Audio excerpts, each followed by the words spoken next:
peut pas nier qu'il y a un problème. Il y a eu de la négligence dans les dernières années. Les routes du Québec sont en mauvais état, puis il faut faire un rattrapage, puis on va vous annoncer un plan. Le gouvernement Legault a déjà fait passer le budget pour l'entretien des routes de 16 à 20 milliards de dollars, mais certaines régions sont plus mal en point que d'autres. Il faudrait, par exemple, investir plus d'1 milliard pour remettre les routes de la région de Chaudière-Appalaches en bon état. On parle aussi de 803 millions en Estrie, 677 millions dans le Bas-Saint-Laurent et encore 579 millions de dollars dans le Grand Montréal. À Québec, le président du Conseil du Trésor et ministre des Transports se disent conscients du chantier qui se dresse devant eux. C'est sûr que ça va devenir une priorité parce qu'on dirait qu'il y a eu une dégradation plus rapide. Hein? On en est tous conscients. Donc, mais on a l'argent pour le faire. C'est juste de voir dans l'échéancier comment on peut le faire peut-être plus rapidement. C'est un travail de longue haleine, vous le savez. Je n'ai pas la prétention de vous dire que dans 4 ans, là, tout le monde va dire « wow, le réseau routier s'est donc bien amélioré ». On y travaille.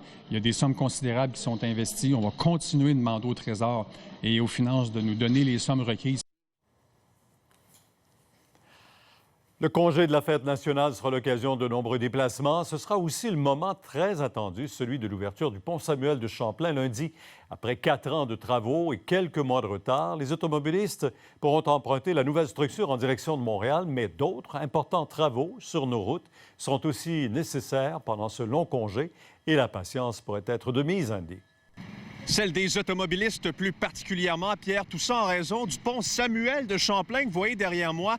Important blitz de travaux, ça ne sera pas de tout repos. 2 fermetures d'autoroute assez importantes à prévoir au cours des prochains week-ends. Reportage. Une ouverture attendue depuis longtemps. Lundi, c'est en partie le jour J. 4 ans de travaux, un contrat de plus de 4 milliards de dollars. Le projet est, oui, sur le point de se concrétiser. Mais d'ici là, votre patience sera mise à rude épreuve, celle des automobilistes plus particulièrement. Ça commence vendredi et attention, ça ne sera pas de tout repos. Du 21, 22 heures au 24 juin, 5 heures, oubliez l'autoroute 10 en direction ouest et l'autoroute 15 en direction nord. Fermeture complète à partir de l'autoroute 30. On minimise pas l'impact qu'il va y avoir sur le trafic. Ce qu'on voit, c'est que c'est un travail nécessaire.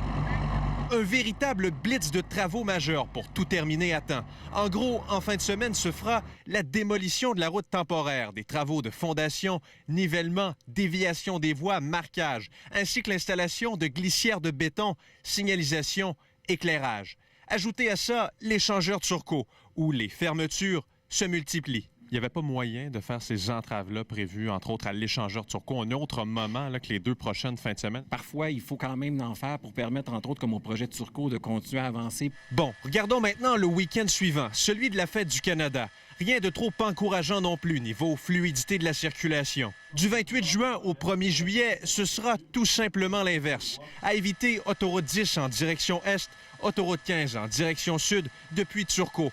Exception pour le samedi 29 juin. L'ancien pont Champlain sera partiellement rouvert en soirée. La raison? L'International des feux Loto-Québec. Une situation qui exige des mesures de mitigation exceptionnelles. Et d'ailleurs, c'est la raison pour laquelle le ministère invite les usagers à consulter régulièrement son site web Québec 511. Andy Saint-André, TVA Nouvelles, Montréal.